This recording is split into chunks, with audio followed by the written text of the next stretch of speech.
तुम्हा सर्वांना माहीत आहे की आज 26 जानेवारी प्रजासत्ताक दिन या दिवशी आपले संविधान लागू झाले आणि भारत एक पूर्ण प्रजासत्ताक बनला।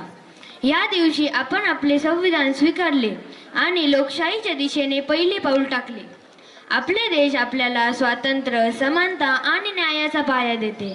ते आपल्याला सतत आठवण करून देते की आपण सर्व नागरिकांनी आपल्या हक्काचा आदर केला पाहिजे आणि आपली कर्तव्ये पार पाडली पाहिजेत। हा दिवस आपल्याला हे देखील शिकवतो की आपण आपल्या हक्काचा आणि समानता आणि आपल्या देशासाठी आपण समृद्ध, सुरक्षित आणि मजबूत बनवण्यासाठी आपले योगदान दिले पाहिजे।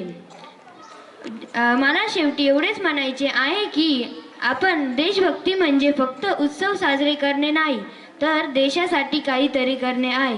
जय हिंद, जय भारत, धन्यवाद।